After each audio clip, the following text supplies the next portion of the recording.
Dear parents and friends, thank you for taking your time to attend Grace Academy's annual event, Top College Pathway, especially because today is Mother's Day.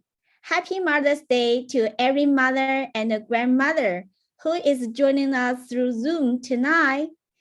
And tonight we invited Emily Tianshi from the Cambridge School, Cynthia Zhang and Cynthia Lee from Del Norte High School, Daniel Zhao from Bishop, and everyone from CCA. They are incoming top college students accepted by Stanford, MIT, and Cornell. Tonight, they will share their insights about how high school life and their valuable experience about how to leverage the resources to build the bridge from high school to college. We really appreciate their time and the sharing of lifelong benefit experience to our community. And also, we are so happy to have Kyle Tianshi here to host the interview too. I'll give the time to Kyle right now. Enjoying the interview. Kyle, please. Yeah, thanks for that great introduction. So, hello everyone. My name is Kyle Tianchi, and I'm going to be your host for today's interviews. So just a quick overview of today's schedule. First, I have a list of questions that we're going to be asking to these 5 awesome people we have here. And then for the last 10 minutes of this event, you guys, the audience, are going to be able to do an open Q&A with these people, with these seniors that we have here. So feel free to send your questions into chat so that we can get onto them later. And one more reminder, this meeting is going to be recorded. So if you don't want your face or name to be shown, feel free to keep your camera off and also change your Zoom name. So without further ado, let's get right into the interview. So let's start off with a few introductions. So for each of the 5 seniors here, please tell us your name, the high school that you currently go to, the college that you're planning to attend, your major, and maybe something about your college's mascot. So let's start with Aaron. All right. Hello, I'm Aaron. I'm a CCA senior this year, and I will be attending UC Santa Barbara next year as a physics major. And the mascot for UCSB is the gaucho, which is kind of like a rancher, I guess. Awesome, that's really cool, and congratulations for getting into UC Santa Barbara. So next, Cynthia Lee. Hello everyone, my name is Cynthia Lee. I currently attend Del Norte High School, and I've been accepted early decision to Cornell University into their College of Engineering. I'm hoping to do computer science, so that'll be fun. So Cornell doesn't actually have an official mascot, but sometimes you'd see a bear. What kind of bear? A grizzly bear? Drawn with their logo. But I also seen a rabbit on Instagram, and they're also called a big red. So I don't know, make your choice. Either mascot. That's really cool. And yeah, Cornell's mascot crisis, maybe, I don't know, which one do you like the best? do you like bears or rabbits? How would just be the big red? I'm the big red. The big red, awesome. Okay, cool. So next, Cynthia Jong. Hey everyone, I'm Cynthia Zhang and I am a senior at Del Norte High School. I will be attending MIT next year, and our mascot is the beavers because we are nature's natural engineers. Nice. That's awesome. And you guys may have noticed that we actually have 2 Cynthias here. So from now on, I'm going to be calling Cynthia Lee Lynthia and Cynthia Jong Cynthia, just, you know, so that we don't get confused.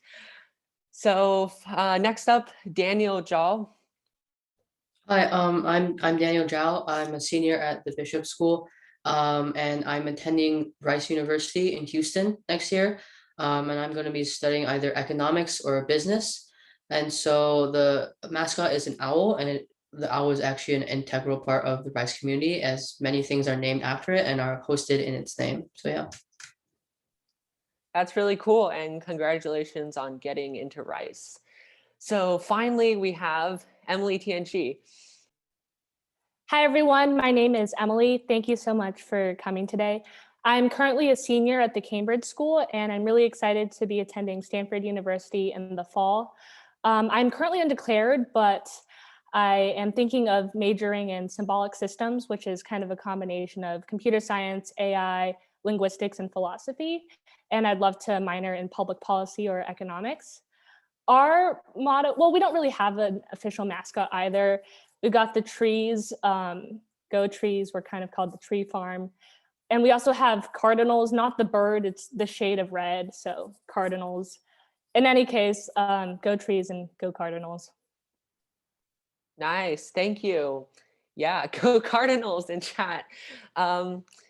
So now that we've gotten to know a little bit more about these people, let's move on to the questions.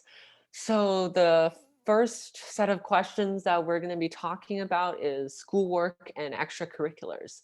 So let's go right into it. So to Erin and Cynthia, how did you decide which courses that you're going to take, and what are your thoughts on AP courses?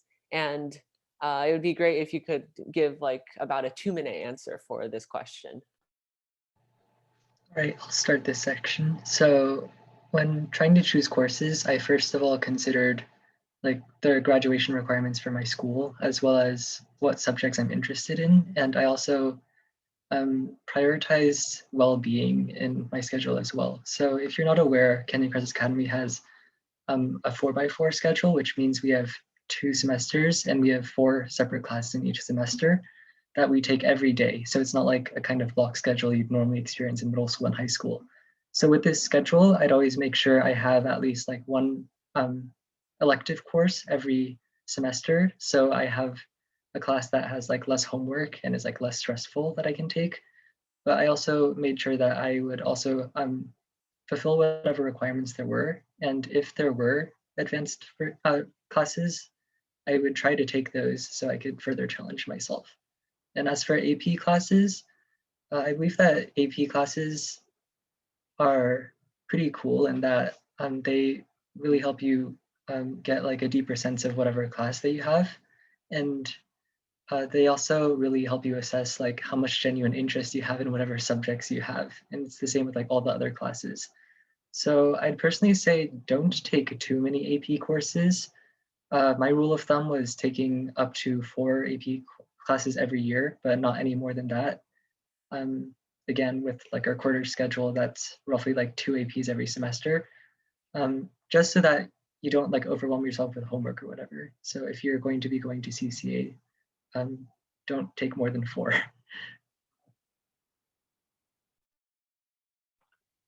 All right, I second everything Aaron just said. I agree with what he said. Something I would like to add is that regarding what classes you take, you should take what you can handle. So I know that some people don't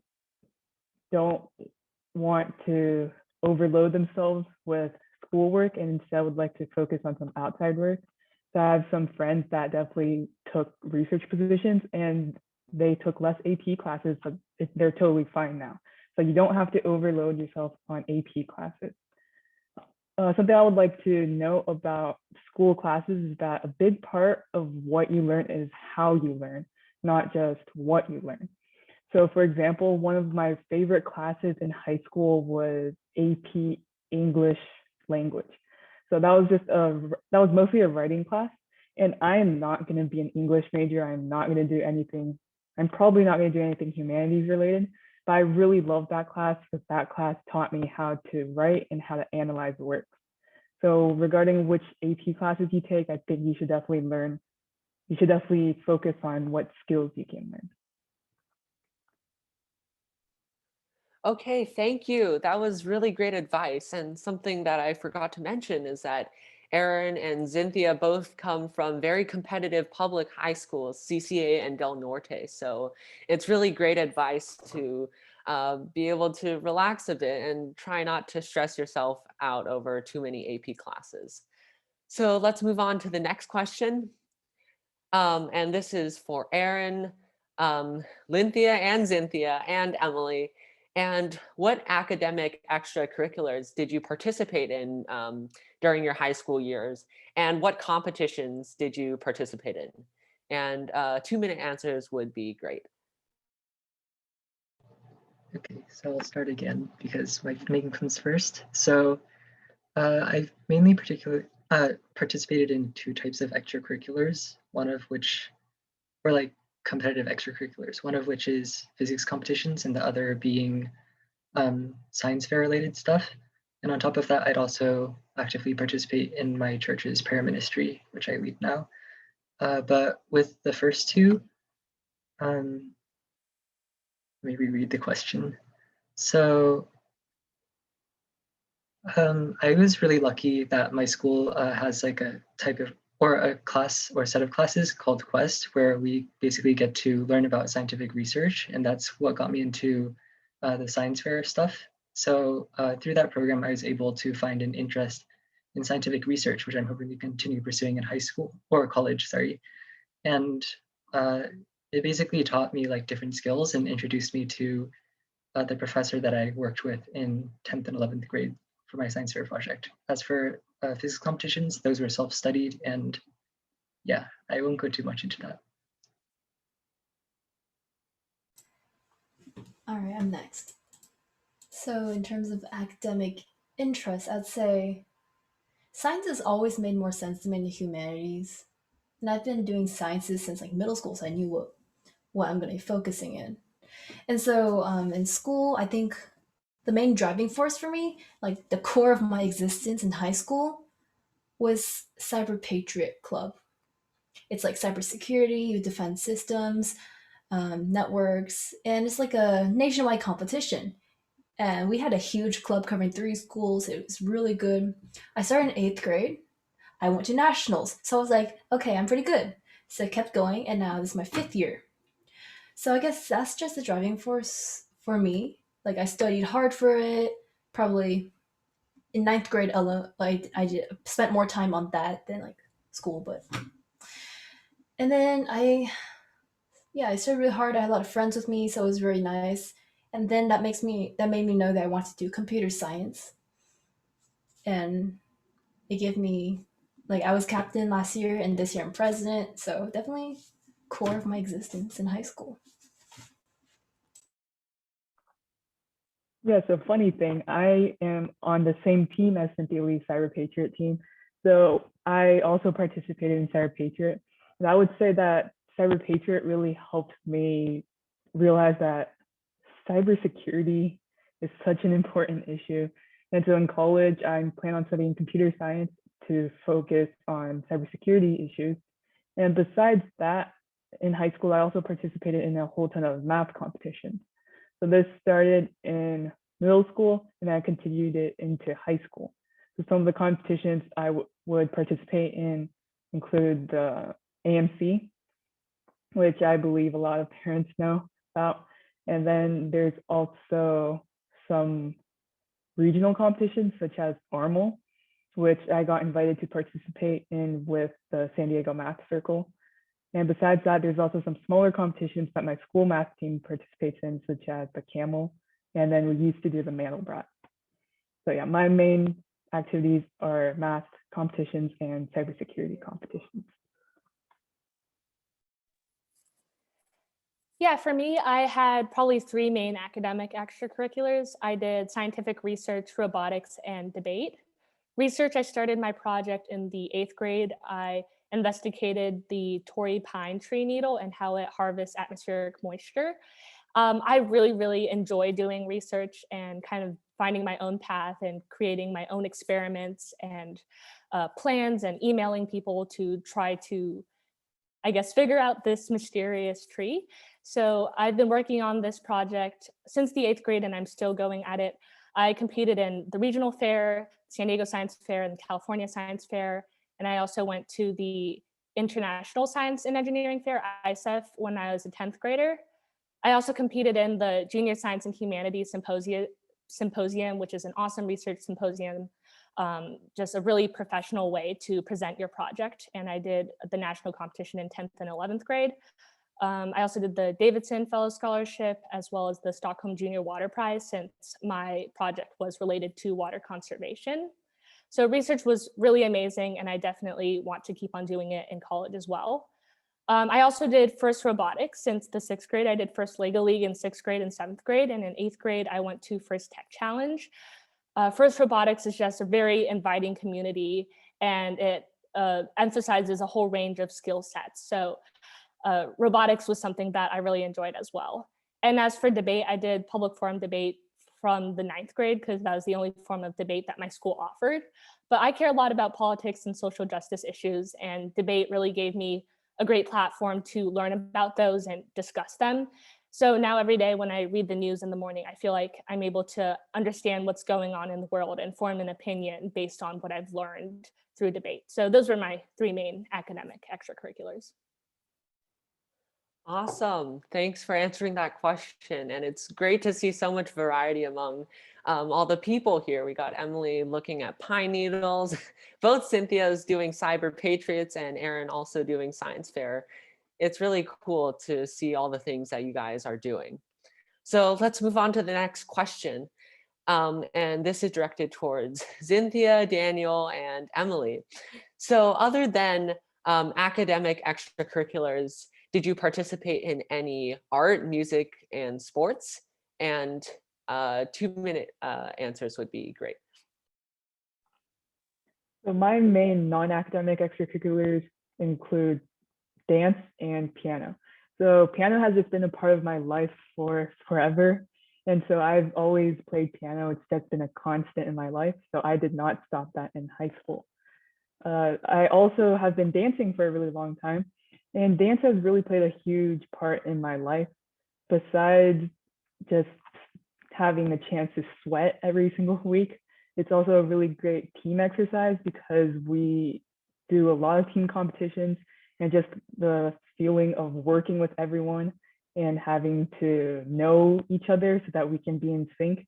That was a great learning experience. And besides that, we also got to perform in the community a lot. So we went around to different competitions and different performances just to show everyone some Chinese dancing. Yeah, for me, I sort of have 2 main non-academic. One, I golf, and other one is I dance as well. And so for golf, I played before high school, but heading into high school, I joined the golf team, the varsity golf team at our school, and I was fortunate enough to become captain in my sophomore year, and I'm still currently that. And it really helped me sort of learn leadership skills, especially since I was only a sophomore at that time. I really just formed bonds with my teammates, and then as new teammates or old teammates left, we had to sort of fill the spots, and it was really sort of a game about strategy. And so that really helped me sort of with my leadership and also gain a lot of experience in teams. In addition, I started ballroom dancing when I was 5, and I'm still doing that to this day. And sort of having sort of 2 competitions in different cities every month, and so just jumping around the country really taught me how to handle sort of schoolwork and manage my time wisely, since I sort of lost weekends altogether to do homework or other things like that. But overall, like having extracurriculars that aren't academic really helps with sort of stress and mental side of high school. It really helps, like Cynthia said, that like you were able to sweat every single week. It really helped with your physical health and also mental health. So that's something I really recommend. It's having a lot of extracurriculars that aren't necessarily academic. Yeah, I definitely agree with the sweating point of view. I played 2 varsity sports. I did varsity golf and varsity basketball. I played golf competitively from like the 6th grade to 9th grade, I think.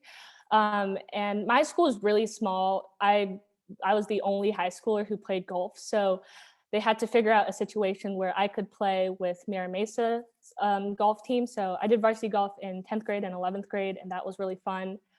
And just on a whim, I decided to join the varsity basketball team. And I say varsity because we're calling this a Division 5 varsity basketball. We don't have a JV. That's why I'm in varsity. I'm really, really bad at it.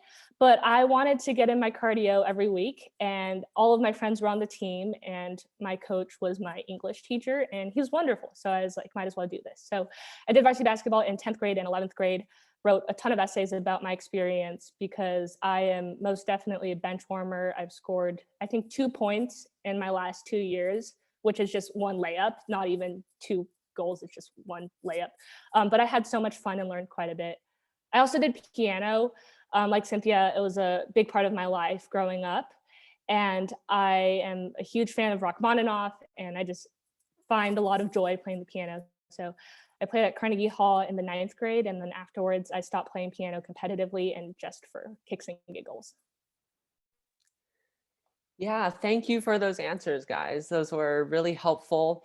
And I really loved what Cynthia and Emily said about piano, because I personally also love playing piano. And I know she mentioned Rachmaninoff, but in my opinion, I think Frédéric Chopin is by far the best. So no offense to you, Emily, but Chopin, no. So yeah, piano is such a great way to relax, and sports are also a great way to get yourself hyped up and get exercise. So let's move on to the next question. And this one is open to everyone. And what are some notable activities that you did over the summer, and what do you recommend students to do on summer break? And this is just for everyone. So Aaron, you can probably start this one. All right, so summer is like kind of frustrating because it's so free and you don't have the structure that school gives you, but that also gives you a lot of opportunity to grow in other ways. So I'd recommend using your summer. If you're a junior, obviously start working on your college applications then and there. Don't hold it off and procrastinate. But if you are not a junior, I would recommend trying to explore whatever interest that you do have. For me, my summer was relatively unstructured, but I used a lot of that time preparing for the physics competitions I took. I realized I didn't go over this in depth earlier, but I primarily studied for the F=ma exam, which is on mechanics, which is also like the semifinals for the national level USFO, or United States Physics Olympiad, which I qualified for last year. And then if you have like other interests, colleges like to see that you're doing like the same things over most or all of your college or high school career. So I'd recommend, if you have some kind of extracurricular, whether that's like sports or like a competition, like science fair or something, I'd continue working on that even through the summer and not just over your school year. So that way you get a head start compared to other people, and you also have less things to worry about once school actually does start. And also there's plenty of like online resources for you to learn all sorts of different classes. So if there's any hard courses that you know you're going to take next year, start studying over the summer. It will really help. All right, for me over summer, my most notable thing I've ever done was an internship at Northrop Grumman. It was really nice. It was paid. I got so much experience, and I can like put on my resume. So like, nice. So I forgot to mention this before, but like from Cyber Patriot, I got this opportunity to intern. So I got a lot of opportunities through it. I did do a competition over summer once, CCIC. And other than that, I do extremely agree with what Aaron said about learning things beforehand. Like this summer, it's supposed to be the freest summer because before college, right?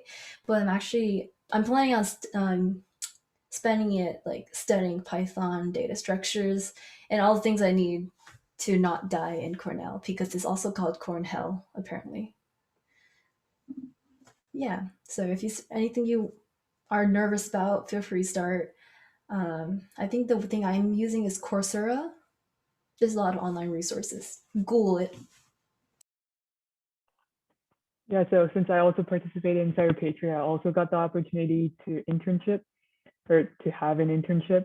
So I interned twice at Northrop Grumman. So after sophomore year, I got a return offer for after junior year.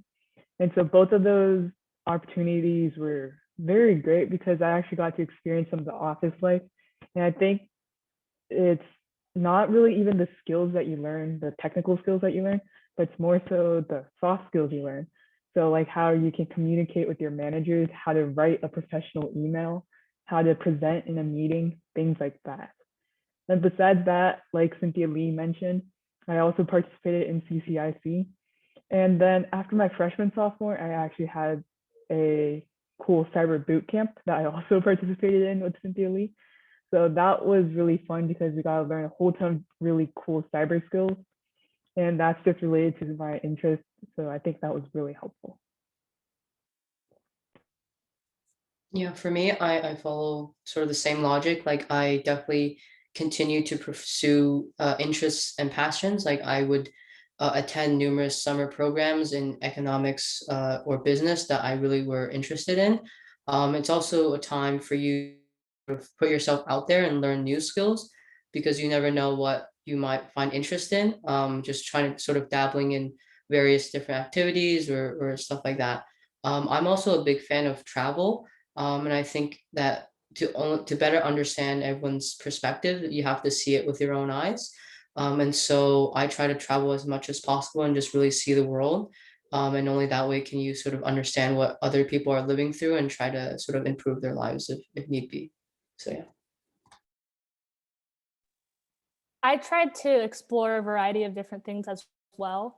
The summer after my 10th grade year, I attended this program at UCSD Medical School called ROSA. It's the Reproductive Oncofertility Science Academy. And this is hosted by the NIH. And it's a 6-week program that goes through everything like an OBGYN doctor does. And this is for 14 girls. They accept 14 girls, I think, every year. Could not recommend this program more. It was an amazing, amazing program. The good thing about it is that it's only 3 days a week. So if you want to study for like SATs or do other things on the side, it's very doable. And the community was just absolutely amazing, super empowering. Our lead teacher is she's a doctor and she's Jamaican. And I think she also has like a hair degree, just like a fashionista, would always show up in hot pink. It was beautiful. I loved her, it was amazing. And they brought us around. We got to go to different hospitals and medical facilities and just do all sorts of funky things. Like I did an ultrasound on one of my friends. I did an endoscopy on a dead pig. I had to pop a mouse's bladder. I'm sorry, this sounds like animal abuse. It was for scientific purposes. We also got to count sperm, live sperm. I know that it's wonderful. So just like really interesting stuff like that. And it ends in a meta-analysis. So you have your own research poster that you present to some doctors and some drug makers at Pfizer. And yeah, it's just awesome. It's called ROSA. If you want your kids to be a doctor, definitely send them to that program because it's amazing. And they're very generous with their aid as well, both merit-based and need-based. Something that I never got the chance to do, but I think is super cool, and if I went through high school again, I would do something like this, is to do something just like manual labor straight up for 5 weeks. One of my friends did this. I think he went to a forest and just like chopped wood for 5 weeks. And he said that it really helped him build resilience and discipline and character. And I think that's something that's really unique as compared to doing more academic stuff. I've also had a friend who went backpacking for 10 days and he came back full of wisdom. Like he's like, oh, I feel like Confucius and I learned so much from this trip. So yeah, different things, not necessarily academic, so many productive things you can do over the summer. Thank you everyone for those answers. And I especially loved Erin's advice about not procrastinating because procrastinating is a bad thing. And Emily, meanwhile, she's sticking things inside of pigs or whatever she's doing with Rosa. But yeah, that concludes the section on schoolwork and extracurriculars. So now we're going to move on to community service and leadership. And before I start with the first question, just another reminder to the audience, if you guys are thinking of any questions that you could possibly want the seniors to answer, just please send it into chat and I'll try to get through as many of them as possible in the last 10 minutes. So now let's move on to the community service and outreach, leadership section. So to Cynthia, Daniel, and Emily, so how much effort did you put into community outreach? And can you share some outreach work that you're proud of? And 2 minutes per answer would be great. I did not purposely try and go out to do community outreach. Most of the outreach stuff I did was with work that I've already done. So for example, with dance, we would perform around the community and just share some culture with everyone. So I didn't purposely go out for that. It was just a part of my dance career. Also to add to that, a lot of work with Cyber Patriot includes teaching the younger students. And so with that, there's also definitely some community work there. But I think the proudest thing that I've participated in is actually a scholarship program called Distinguished Young Women. So that program was actually just it's almost like a pageant, but it's not, it's more, I guess it's a nerdy pageant. So with that, I got the chance to meet a whole ton of really talented girls from around this county. And with them, I learned a whole ton of life skills. So just some public speaking skills, some performance and interview skills, things like that. And then this year, I've gotten the opportunity to help the kids that are participating this year. Because, okay, so sorry, just backtrack a bit. So this is a program for high school juniors. So now as a senior, I am helping the juniors that are participating this year. And that was just a really fantastic experience because just as a senior, I got to share some of the wisdom that I gained from the program. And I also just got to make some friends with some younger students and help guide them through their high school career.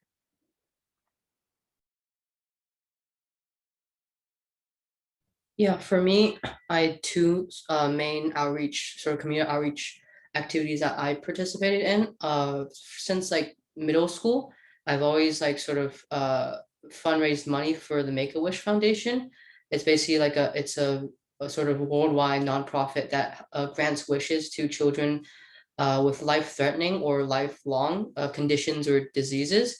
And so in high school, I decided to start a club and sort of recruit members and just overall fundraise at school. And so I funded that club, and my goal throughout my high school career was to grant a wish, to grant someone's wish, preferably in the San Diego area. And that basically means that I had to raise $10,000. And so ultimately, we were unable to do so. We got very close. We got to around $8,500.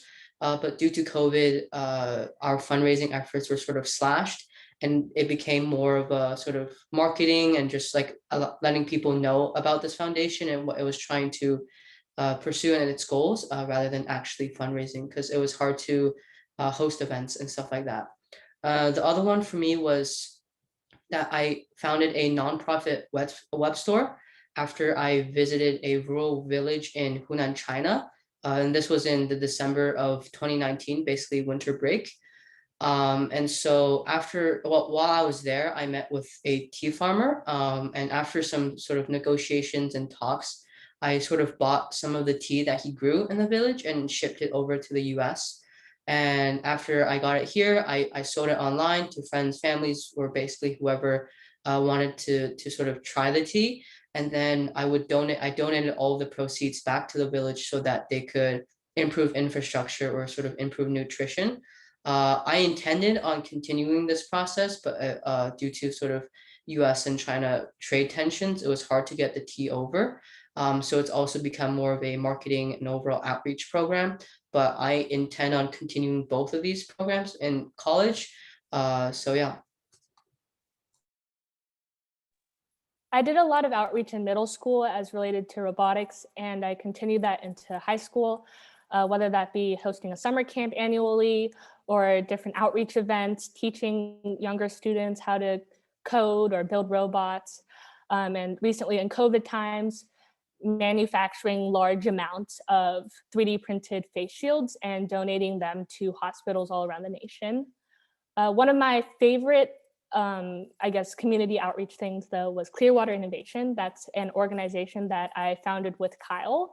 And this was very much related to my research experience because I started my project just from home. And I feel like research, like a huge barrier to research is feeling like you don't have the materials or the help needed to get started.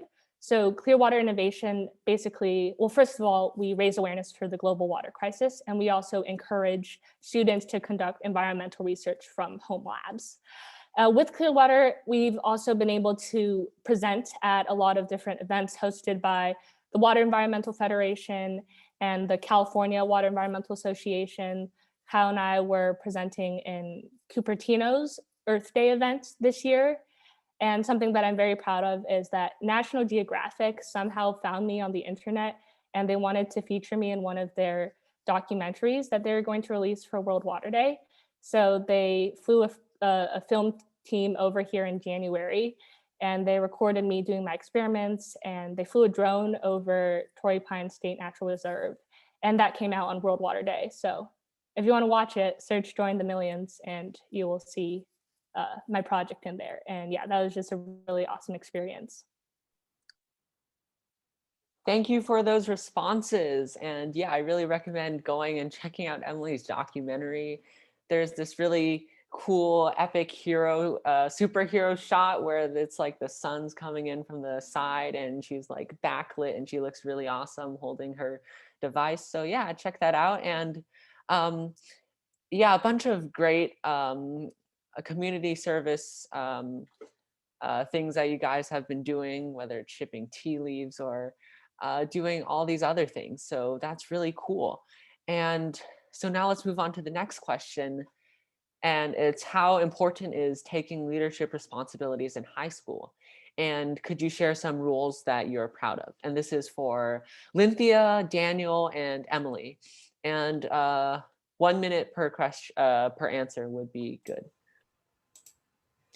All right, hello. So I mentioned before, but I was team captain of our team last year, and I was president this year.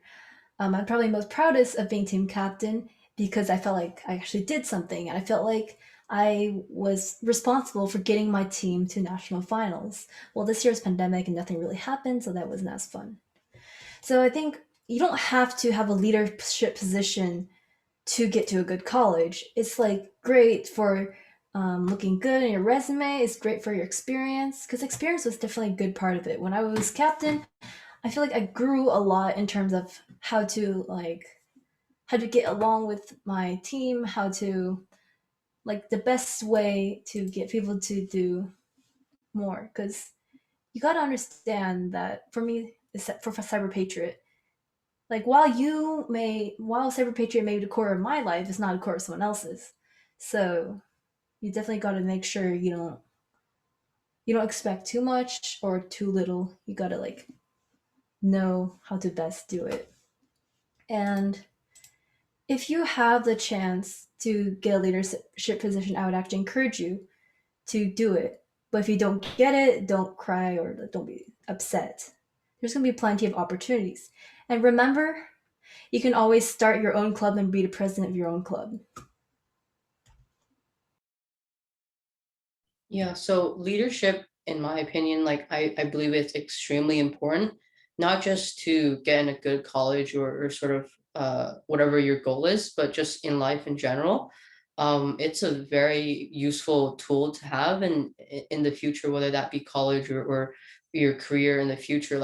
You automatically stand out if you are someone with good leadership skills and good leadership experience, because it's really easy, and not really easy, obviously, but it's relatively easy to become a master of a certain area or certain field. But it's another thing to be able to transfer that knowledge, transfer that wisdom to the next generation or to those around you.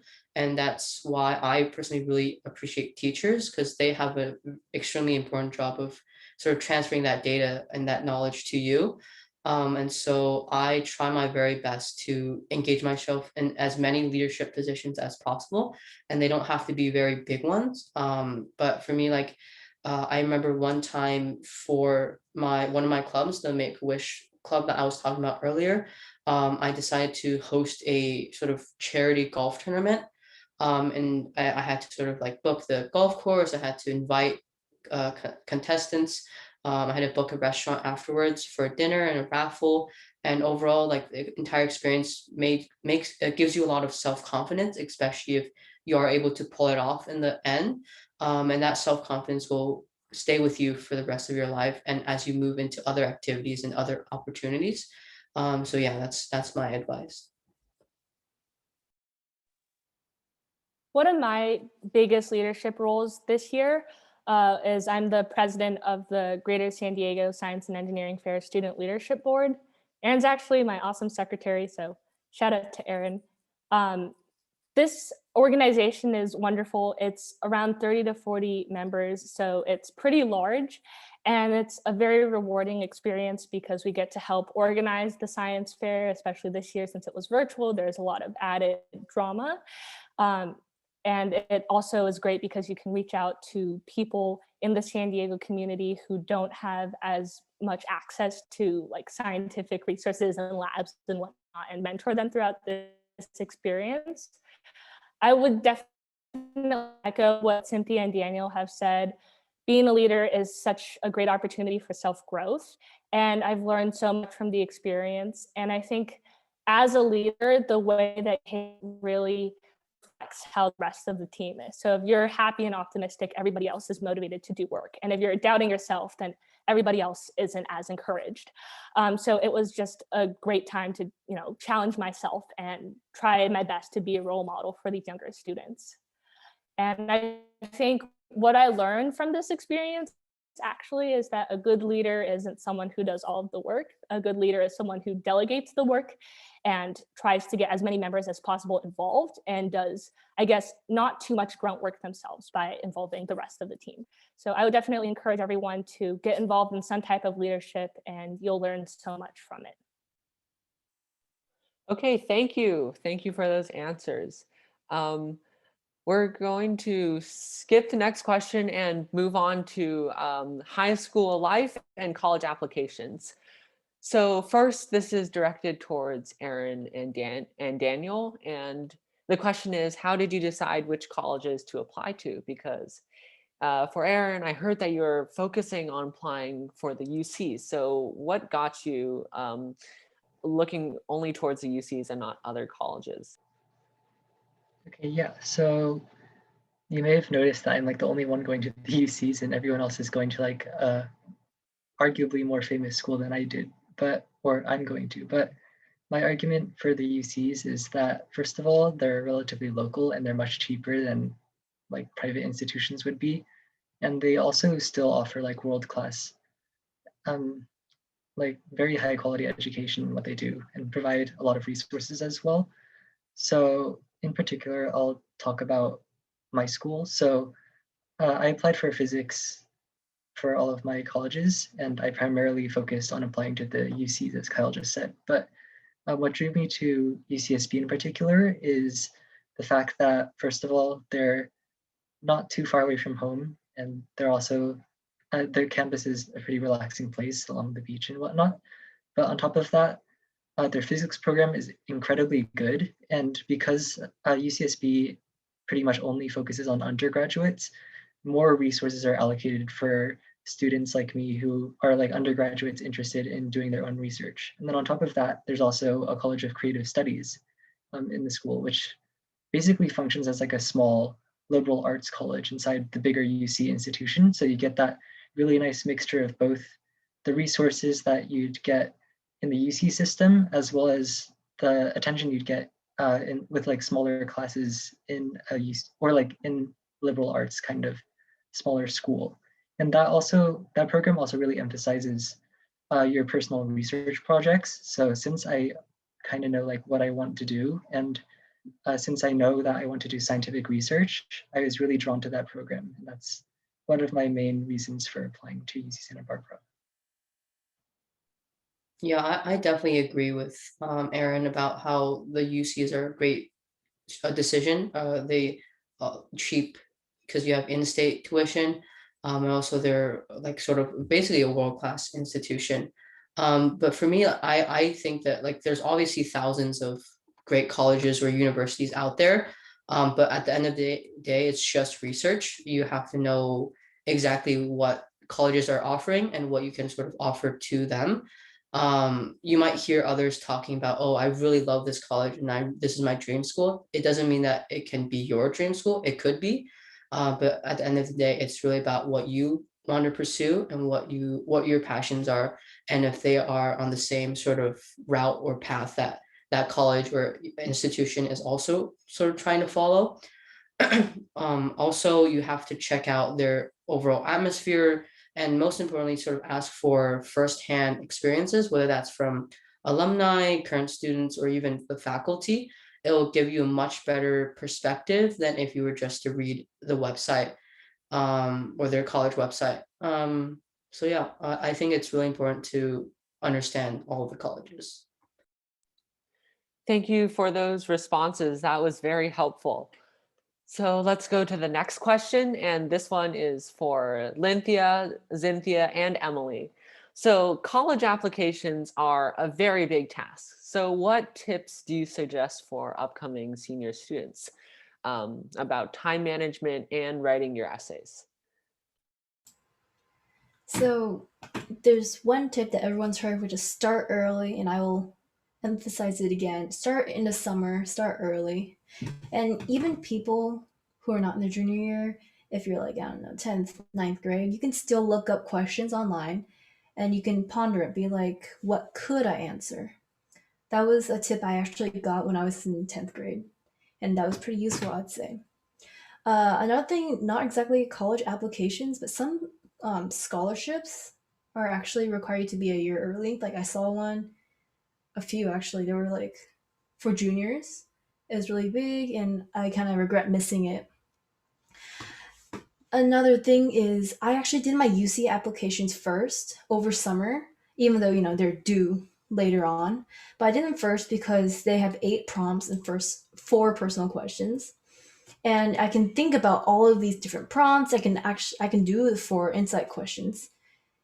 And the positive thing about that, the benefits, is that a lot of essay questions you'll find are very similar to each other.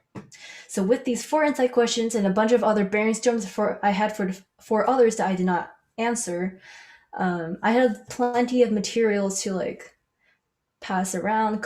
Like some essays you can copy and paste and like edit it for the other question. So just have lots of ideas open, brainstorm things, and you'll see that you'll eventually end up using it. Now, I did early dis into Cornell, which means that really only like 2 of my essays were turned in, and my other like 10 essays were like left unused, and I was really sad because I put a lot of effort into them. But don't worry, because you can then use them for scholarships, and then you don't have to worry about like wasting the essay questions.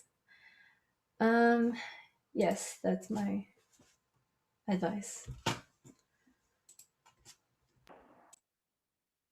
So Cynthia Lee basically just said everything that I wanted to say. So basically the exact points I wanted to hit were start early, because there's a lot of work and the process is kind of messy. So there's a lot of paperwork that you have to submit to your school. There's a lot of teachers you have to ask for letters of recommendation if you want to apply to schools that require letters. And then you have to talk to your counselor, because your counselor also has to write recommendations. You should get to know your counselor as well. And yeah, so there's a lot of stuff that you want to get started early on, including scholarships, which Cynthia Lee just mentioned. Besides that, I don't think I have anything else to say. Make sure that you communicate with the adults in your life. So get to know your teachers. The teachers love helping students, and then you should just talk to them, especially if you want letters of recommendation. And I think the second thing is that school counselors are a great resource.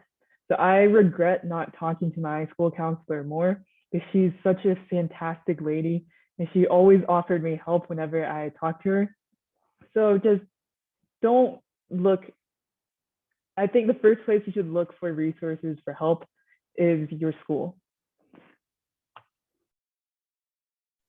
Yeah, college apps are pretty gnarly, and I did not start early, and I really paid for it. Even the activities list, those are really hard, especially the UC ones. And the personal information, like they want to know everything about you. It's a little bit creepy. Like I remember we sat there for 15 minutes with my parents because they wanted to know what college my parents graduated from. I don't know why they wanted to know it, but my parents just could not figure out what the English translation of their college name was. So just like stuff like that will take you hours and hours. I guess one tip I have is more on the essay construction point of view. For me, since I go to the Cambridge school, it's a classical school and it's a very rare model of education. And when I wrote about it, I felt like I had to prove to everyone like why classical education is the best educational model to exist. So I found myself like writing love letters to my school. You know, it's so good, it's perfect. So much character growth because I go to the school and I love my school and that's why I'm at my school. But I found out like after reading it a little bit later, I was like, I sound so naive. I sound very childish and nothing is perfect. So if you portray something as perfect, it sounds like you didn't think about it hard enough, or that you're just a very one-dimensional person with one singular point of view. So I think that's a huge temptation, not just about writing about your school, but writing about any experience or any community. That's a big question. Like, what's a community that you love and that you're involved with? It can be super tempting just to shower only good things on it, but then you'll sound not so intelligent.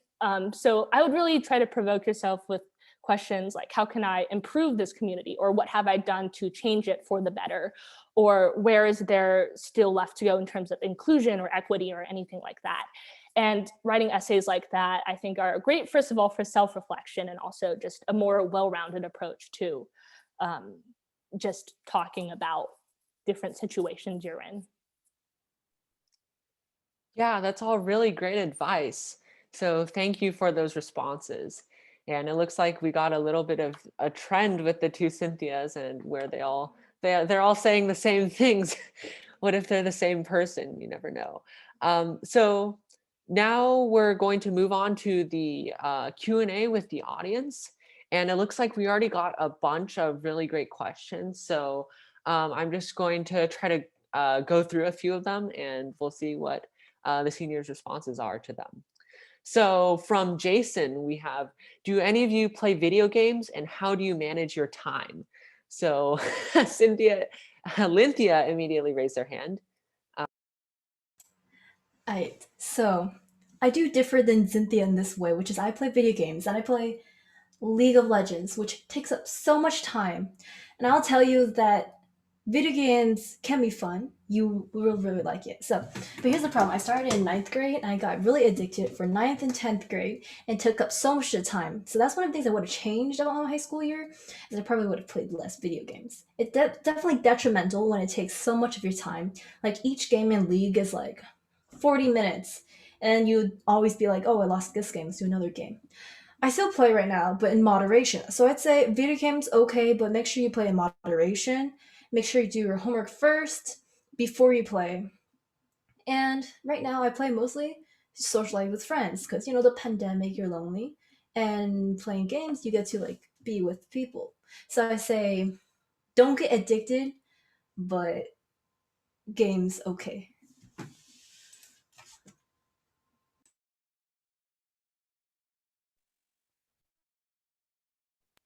Yeah, Aaron, you also had something to say about this? I can add on to that. So definitely one of the most important things that you should work on in high school is not only getting slightly more independence if you can, but also working on your time management overall. So I also do play video games, but definitely like in moderation.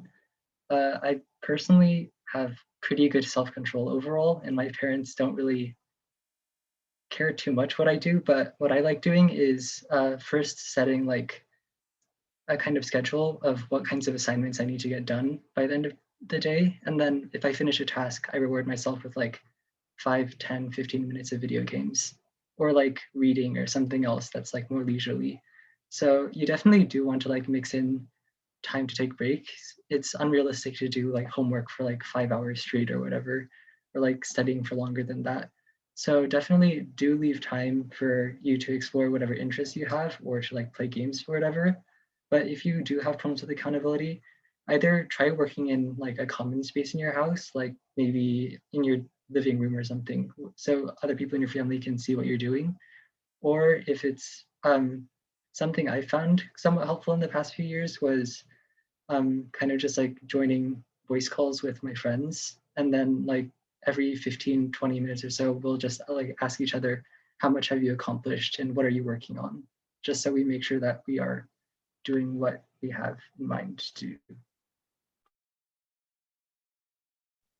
Awesome. That's some really great advice. And I guess to the other three seniors, do you have anything to say just in general about time management? I think one of the greatest measures of how well you manage your time is what time you sleep.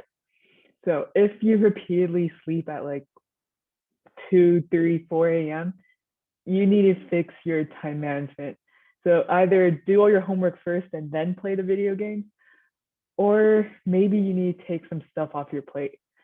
So if you're working from after school to 2 in the morning nonstop, then I think it's time that you figure out what you really want to focus on and drop some activities.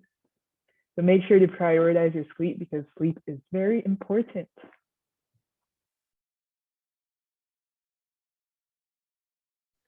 So I don't play video games, but I do have social media, and that can get addicting real quick. So I tried to do my homework with my phone in a different room, and I try to set the precedent that I don't respond to text messages. Like I will need 2 days to respond to text messages. So that's great because it really limits the amount of messages coming to me. This doesn't apply for like professional emails, like reply to your emails within like 12 to 36 hours or whatever the rule of thumb was for that. But that was really helpful for me. And I definitely want to echo the sleep thing. I wish I did better at this in high school. Sleep is so important. And right now we're learning in neuroscience all of the terrible, terrible things that sleep deprivation can do to you. And it's really, really scary.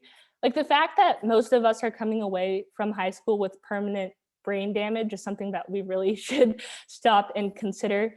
And doing the thing where you sleep 6 hours on the school days and sleep 12 hours on the weekends, like that does not work. So I would really say to prioritize your sleep and your time management. It is so, so important, and it will make you happier and healthier and will make all of the things you learn stick in your brain for longer. I think something I did during like my busiest times when I needed the most time management is I'd actually like make a calendar and tell me like when to do things. I plan it really, really detailed, but I don't think most people plan it this detailed. I'll be like, all right, after school, I'm gonna take a break for like 30 minutes. I'm gonna do homework. Like, I'm gonna do stats homework for like in this time period. Like, I give an hour for my stats homework. If I finish it early, then the rest is break. So that was for the busiest of times, and I think I'm gonna use it for when I go to Cornell, because Cornell. So I guess, yeah, a planner is always good. Maybe not so strict, but helpful. So I just want to add on to that. I think one of the biggest stress points is feeling like you have a lot of work to do. So then something I like to do when I'm feeling really stressed out is to just write out everything that I need to do. So it doesn't have to be something really thorough like Cynthia's planner, but I just have sticky notes all over the place reminding me of the sort of stuff I have to do. And so just having it written down and seeing it on a list and being able to check stuff off, that's a great way to manage your stress.